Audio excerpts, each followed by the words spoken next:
Универзитетот Гоце Делчев вчера и денес го реализираше вториот уписен рок за запишување на студенти во прва година во академската 2015-2016.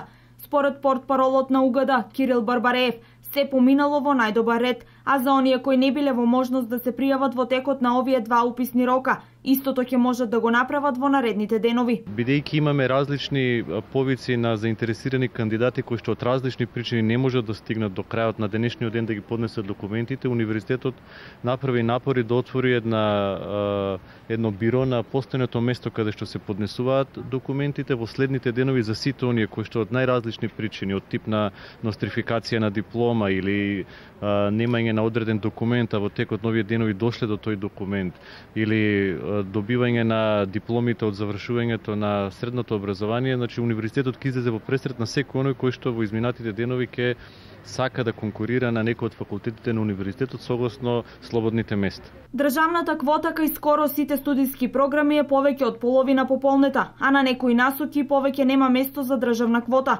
туку само во квотата со кофинансирање. Таков е случајот со факултетот за образовни науки.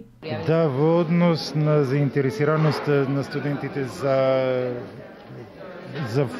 вкупно за факултетот за образовни науки е на високо ниво, како и минатата година.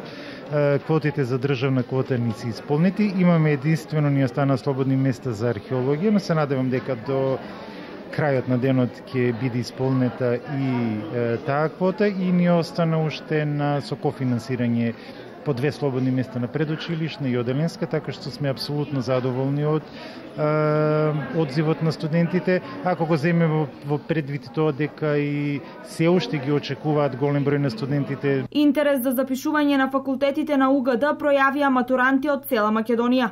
Музичка академија. Музичка академија од каде си? Свети Николе. Свети Николе, имаш средно музичко, па за тоа? Средно музичко овде завршив. Што конкретно? Музичар теоретичар. Ке патуваш секој ден или ке... Да, секој ден ке патувам. Од Прилеп. Од Прилеп. Да. Што запишуваш? Медицина. Медицина, зошто токму медицина? Од тие во факултет, во Стан. Си најде веќе Стан? Да. Филмска монтажа.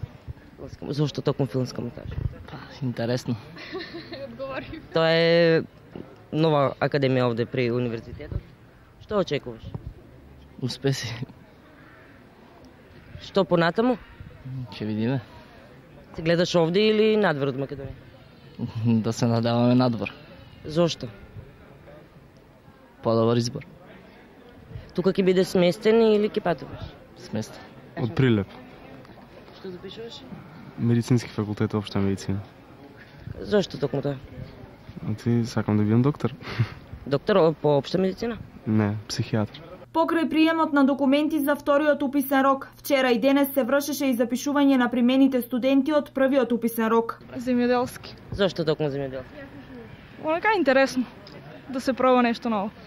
Зошто во еве вториот уписен рок? Ние пишавме во првиот, но сега денес плаќаме.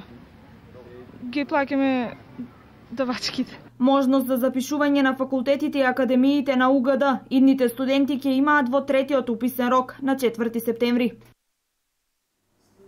Законот за отпис на камати заради неплатени придонеси заклучно со 2008 година не е интересен за компаниите од Штипскиот регион. Ниту една апликација за плаќање на заостанати придонеси без камата нема во Фондот за пензиско осигурување во Штип. Слаб е интересот за отпис на камата на фирмите кои што имаат неплатени придонеси за пензиско и инвалидско осигурување заклучно со 31.12.2008 година и кои што може да поднесат барање за отпис на камата.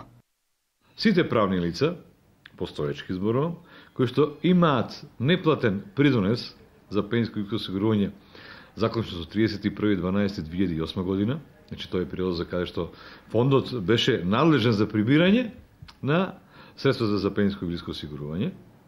Истите може да поднесат барање до подрачната единица, да се направи пресметка и да тие фирми си го платат тој придонес без камата. До сега, значи иако е скоро 2 месеца законот во оптек, во важност, немаме добиено ниту едно барање за отпис на камата. Поволностите што ги нуди законот за отпис на каматите се повеќе кратни, односно се плаќа само главнината, што е сума скоро за пола помала од целиот долг, што треба да се плати. Потоа возможено е плаќање на повеќе пати и во рок од 6 месеци. Сите фирми кои до 2008 година имаат заостанат долг кон Фондот за пензиско и инвалидско осигурување ќе бидат ослободени од камата доколку склучат договор со фондот. Ова се дел од мерките кои стопанствениците ги бара од владата.